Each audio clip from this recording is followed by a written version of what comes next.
WTC का champion south Africa.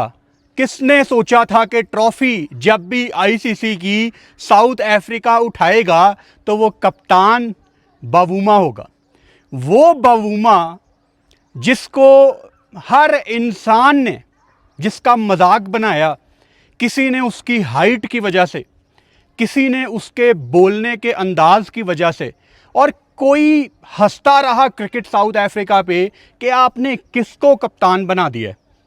लेकिन वो छोटे कद का बड़ा आदमी जिसने जनूबी अफ्रीका को WTC जितवाई है, उसने एक तारीख रकम कर दी है जो साउथ अफ्रीका के बड़े बड़े कप्तान डिफरेंट फॉर्मेट्स में नहीं कर सके। मतलब AB डिविलियर्स जैसा बंदा स्टैंड में खड़ा होकर देख रहा था और कहीं ना कहीं दिल में हसरत कि काश ये कभी हम भी कर पाते, चाहे किसी और फॉर्मेट में। लेकिन आईसीसी की ट्रॉफी जनूबी अफ्रीका का जीतना, साउथ अफ्रीका का जीतना एक क्रिकेट के लिए बहुत इम्पॉर्टेंट चीज़ थी।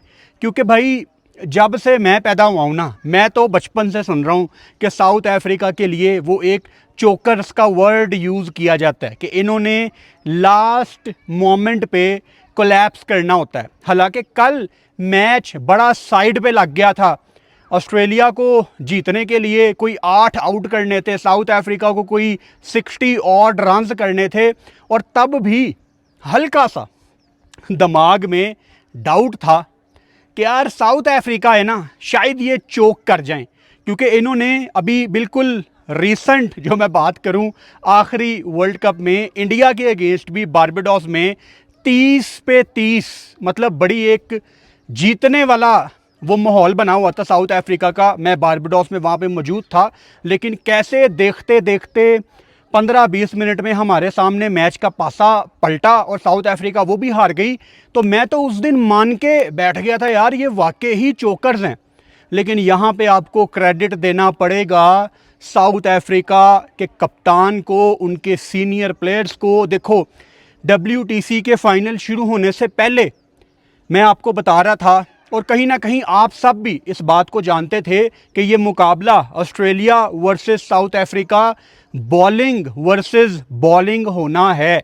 वहाँ से स्टार्क, पैट कमिंस, यहाँ से रबाडा और मार्को येंसन। शुरू में ऑस्ट्रेलिया की जो कमर तोड़ी पहली इनिंग्स में रबाडा ने पंजा लगा के, वहाँ से मार्को येंसन ने भी 3 आउट किए। एक अनाउंसमेंट हो गई थी साउथ अफ्रीका की तरफ से कि बॉयज़, ठीक है, आपका कप्तान पैट कमिंस है, आप कभी कोई फाइनल नहीं हारे। अब यहाँ पे मुझे कोई हैदराबाद IPL का फाइनल ना याद करवाए, मैं इंटरनेशनल क्रिकेट की बात कर रहा हूँ। पैट कमिंस इससे पहले कोई भी ICC टूर्नामेंट का फाइनल नहीं हारे थे। इस चीज़ का एक अलहदा प्रेशर होता है, और वहाँ से बावूमा भी बहुत तगड़ा आ रहा था। पहले भी मैं इस पर बात कर चुका हूँ, दोबारा आपको याद करवा देता हूँ कि साउथ अफ्रीका ना थोड़ी सी नहीं, बहुत ज़्यादा लकी थी कि उनको WTC का फाइनल खेलना नसीब हुआ। श्रीलंका आखिर में कुछ नहीं कर पाई। इंडिया घर में न्यूजीलैंड से हार गई, उनकी कमर टूट गई। फिर WTC में उनका मोराल डाउन था, रोहित खेलेगा नहीं खेलेगा, बहुत कुछ चल रहा था उनकी टीम में। पाकिस्तान भी, चलो शुरू में तो उनका चांस नहीं था, लेकिन ऑस्ट्रेलिया में अगर पाकिस्तान कुछ कर जाती, फिर बांग्लादेश से पाकिस्तान हार गई, तो साउथ अफ्रीका के हक़ में सारी चीज़ें बेहतर होती गई। और अगर कोई बात कर रहा था कि यार क्वालिफाई कौन करेगा, तो इंडिया और ऑस्ट्रेलिया की ही बात चल रही थी। और अगर ऑस्ट्रेलिया ने क्वालिफाई कर लिया है तो दूसरी टीम, लोग इवन श्रीलंका की भी बात कर रहे थे कि वो भी पीछे से जीत के आएंगे, वो भी ऑस्ट्रेलिया को हराएंगे वगैरह वगैरह। लेकिन साउथ अफ्रीका का, आई रिमेंबर, कोई उनको सीरियस नहीं ले रहा था। इवन क्रिकेट साउथ अफ्रीका भी उनको ज़्यादा सीरियस नहीं ले रहा था। मैं दोबारा आपको याद करवा देता हूँ कि जब साउथ अफ्रीका की टीम ने न्यूजीलैंड का टूर करना था for the test series, cricket South Africa ने अपने लड़कों को अपनी जो उनकी T20 की लीग है वो खिलाई थी। क्योंकि उनका एक मुआहदा है कि डज़न मैटर हमारी इंटरनेशनल क्रिकेट जो भी चल रही है, हम अपनी लोकल T20 लीग की प्रमोशन के लिए अपने जो बड़े प्लेयर हैं उनको रोक के रखेंगे। इवन चैम्पियंस ट्रॉफी से पहले भी उनके लड़के साउथ अफ्रीका के बिजी थे, तो उनकी जो प्रायोरिटी है ना, क्रिकेट साउथ अफ्रीका कोई एक बड़ा अमीर क्रिकेट बोर्ड नहीं है, वो भी डिपेंड करते हैं वेस्ट इंडीज़ की तरह लीग्स के ऊपर कि आप हमारे प्लेयर्स को खिलाओ ताकि हमें भी थोड़ा सा चंक मिले और हमारे रोज़ के मामलात चल सकें। यहाँ पे बात करना बहुत ज़रूरी है मार्करम की, जिनका एक बहुत इम्पॉर्टेंट रोल है इस जीत में। वो पंजाबी में हम कहते हैं मंजी डा के बैटिंग करना। और बावूमा, उनको भी हैमस्ट्रिंग की प्रॉब्लम आ रही थी, लेकिन उसको पता था कि जो साउथ अफ्रीका की हिस्ट्री है ना, यहाँ पे अगर मैं आउट होके रिटायर्ड होके बाहर चला गया, उसके बाद यहाँ पे ना इनकी लाइन लग जानी है। लेकिन वो शेर का बच्चा खड़ा रहा, उसने इतना टोटल बोर्ड पे लगा दिया कि वहाँ से मेक श्योर हो गया कि जी मैच साउथ अफ्रीका का ही है। मैं देख रहा था काफ़ी साउथ अफ्रीका के एक्स क्रिकेटर्स एकदम टेस्ट क्रिकेट के फ़ैन मुझे नज़र आए कि ये जीत हमें यूनाइटेड करेगी, ये जीत साउथ अफ्रीका के लिए बड़ी इंपॉर्टेंट है। ये सिर्फ इनका दोगलापन है, क्योंकि जब ये सारे लड़के साउथ अफ्रीका के T20 लीग खेल रहे थे और साउथ अफ्रीका ने अपनी नई टीम बच्चों की भेजी थी मजबूरी में न्यूजीलैंड, तब इनमें से किसी ने आवाज़ नहीं उठाई। लेकिन चलो ये बातें साइड पे करके एक नया चैम्पियन आपको WTC का मिला है। और साउथ अफ्रीका में इतना शौक़ है लोगों में क्रिकेट का, मतलब उनकी जो T20 लीग है SA T20, आप उसका कोई मैच देख लो, चाहे वो दिन का मैच है चाहे वो रात का मैच है, हर मैच में वहाँ पे पाँव रखने की जगह भी नहीं होती, जिससे आपको पता लगता है कि जो साउथ अफ्रीकन्स हैं उनको अपनी क्रिकेट से कितना प्यार है।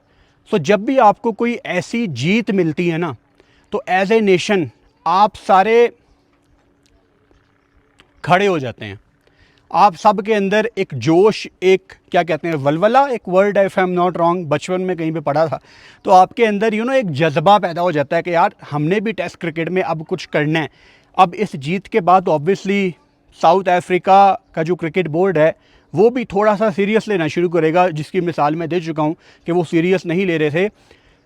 मैच ऑब्वियसली ये लॉर्ड्स में था, थोड़ी सी लॉर्ड्स के बारे में बात करते हैं और अर्ली सीज़न के बारे में बात करते हैं। ये जून का महीना है और जून का महीना एक लिहाज से क्रिकेट में इंग्लैंड का एक अर्ली सीज़न है।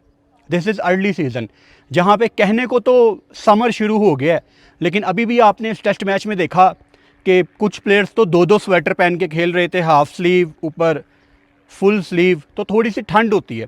और अभी ये विकटें ज़्यादा इस्तेमाल नहीं हुई, मतलब जब विकटें ज़्यादा इस्तेमाल नहीं होती तो बॉलिंग के लिए बड़ा कुछ होता है। और जब ऐसी अर्ली सीज़न की पिच पे कोई 70-80 ओवर आप डाल लेते हैं, तो उसके बाद ये विकेट आहिस्ता आहिस्ता बैटिंग के लिए थोड़ा सा आसान होता जाता है। ये आपने टेस्ट मैच में भी देखा, जहाँ पे अर्ली ऑन दोनों टीमों ने थोड़ी सी स्ट्रगल की। पहली इनिंग्स में बॉलिंग भी खैर बड़ी अच्छी की साउथ अफ्रीका ने, और फिर पैट कमिंस ने भी बड़ी अच्छी बॉलिंग की, 6 विकेटें उन्होंने भी ली। बड़ा आपको एक टक्कर का मुकाबला नज़र आ रहा था। और ऑनेस्टली बताऊं, जब साउथ अफ्रीका को टारगेट मिला है ना, अर्ली ऑन उनका आते साथ ही पहला आउट हुआ है, मैं फॉलो कर रहा था टेस्ट मैच, इस पर भी मैं आता हूँ, तो ऐसे लग रहा था कि यार साउथ अफ्रीका भी ना यहाँ पे कोलैप्स ही करेगी। लेकिन उसके बाद जैसी पार्टनरशिप लगी बावूमा की और मार्करम की, it was a game changing partnership. दोनों ने अपनी प्रॉपर बेसिक्स जो क्रिकेट की हैं, जिसकी वजह से हम एज ए किड क्रिकेट शुरू करते हैं कि यार बारी लेनी है, वो चीज़ उनके अंदर नज़र आई और उस पार्टनरशिप ने मैच को बिल्कुल ही साइड पे कर दिया। और चाहे जितनी मर्जी आपकी वर्ल्ड क्लास बॉलिंग है, एक दफ़ा जब विकेट थोड़ा सा सीधा हो जाए ना, और अगर हम इंग्लैंड की बात कर रहे हैं जहां बॉलर्स बहुत ज़्यादा डिपेंड करते हैं वेदर के ऊपर, मतलब पार्टनरशिप लगी हुई है मिसाल के तौर पे 200-250 की, और एकदम क्लाउड्स आ गए हैं तो बॉल पल्ले भी नहीं पड़ेगी। इंग्लैंड में बहुत ज़्यादा किरदार होता है क्लाउड्स का, मौसम का। मैं यहाँ पे किसी का नाम लेके किसी इंग्लिश बॉलर का नाम लेके उनको डिग्रेड नहीं करना चाहता, लेकिन इंग्लैंड में ऐसे बहुत बॉलर्स गुजरे हैं जिन्होंने बहुत ज़्यादा विकेटें ली हैं। अच्छे बॉलर भी थे, लेकिन उन्होंने बहुत ज़्यादा विकेटें ली हैं अपने वेदर की वजह से, क्योंकि वहाँ का वेदर बॉलिंग के लिए इट्स टेलर मेड। ऑस्ट्रेलिया ने ये फाइनल एज ए फेवरेट शुरू किया था और उनका ऐसे हारना ये थोड़ा सा सरप्राइजिंग भी है और उनको भी एक वेकअप कॉल मिलेगी कि चलो यार मतलब कुछ कमी पेशी हमें लाजमी थी। ऑस्ट्रेलिया बहुत ज़्यादा ना बैंक करती है नेथन लॉइन के ऊपर कि जहाँ पे हमारे फास्ट बॉलर्स को मदद नहीं मिल रही वहाँ से नेथन लॉइन जो कि उनके ग्रेटेस्ट स्पिनर्स में से एक हैं डेफिनेटली, अगर आप ऑस्ट्रेलिया की हिस्ट्री की बात करें तो वो दूसरे एंड से विकटें लेते रहेंगे, लेकिन उन्होंने भी निराश किया और वहाँ से ऑस्ट्रेलिया का प्लान फेल हो गया। ऑस्ट्रेलिया को तकरीबन कल ही ये पता लग गया था कि यार इस मैच में अब हमारा आना बहुत ज़्यादा मुश्किल है। मुझे बड़े लोगों के मैसेज आए, यार आप WTC पे वीडियो नहीं बना रहे, WTC का फ़ाइनल चल रहा है। आप सबको पता है, आप रेगुलरली मेरी वीडियोस देख रहे हैं, मैं यहाँ फैमिली वेकेशंस के लिए आया हुआ हूँ स्कर्दू, और यहाँ पे जो पिछले दिनों आपने मेरी 2 वीडियोस देखी हैं ना, वो शायद 3-4 घंटे में अपलोड हुई हैं। यहाँ पे इंटरनेट का बहुत ज़्यादा प्रॉब्लम है और टीवी का तो सवाल ही पैदा नहीं होता। सो जहाँ पे इंटरनेट मिलता है वहाँ पे मैं स्कोर कार्ड देख लेता हूँ। इस मैच की मैंने एक बॉल भी लाइव नहीं देखी, लेकिन जहाँ पे इंटरनेट मिलता था मैं रात को उसकी हाइलाइट्स देख लेता था। और जिस मैच को मैं लाइव बैठ के ना देखूँ, रोज़ उस पर वीडियो बनाना, वो मुझे लगता है कि मेरी ऑडियंस के साथ ज़्यादती है, क्योंकि ऑडियंस हमारी तवक्को करती है कि उनको मैच का एनालिसिस तोड़ के बताया जाए, और वो तभी मुमकिन है जब आपने मैच देखा हो। और अगर मैं किसी मैच के ऊपर वीडियो नहीं बना रहा तो इसका मतलब है कि मैंने वो मैच देखा नहीं है। सो अब क्योंकि मौका बहुत बड़ा है, हाइलाइट्स मैंने देखी हैं ऑब्वियसली, और साउथ अफ्रीका के लिए एक जश्न का ये मौका है, तो ये वीडियो आना बहुत इम्पॉर्टेंट थी। मुझे पता है कि इस टाइम क्रिकेट के फैंस चाहे पाकिस्तान में हैं, चाहे इंडिया में हैं, चाहे बांग्लादेश में हैं, चाहे नेपाल में हैं, इवन ऑस्ट्रेलिया में भी होंगे ऐसे बड़े लोग, न्यूजीलैंडर्स भी, कीवी, जितने भी क्रिकेट फैंस हैं, सारे साउथ अफ्रीका के लिए कहीं ना कहीं बहुत ज़्यादा खुश होंगे, क्योंकि सबको इंतज़ार था कि यार ये अब चोक करेंगे, ये अब चोक करेंगे, लेकिन उन्होंने चोक नहीं किया। साउथ अफ्रीका को बहुत ज़्यादा मुबारकबाद। चैनल को सब्सक्राइब कर लो और बेल आइकन लाजमी दबाओ ताकि आने वाली वीडियोस का नोटिफिकेशन आपको मिल सके।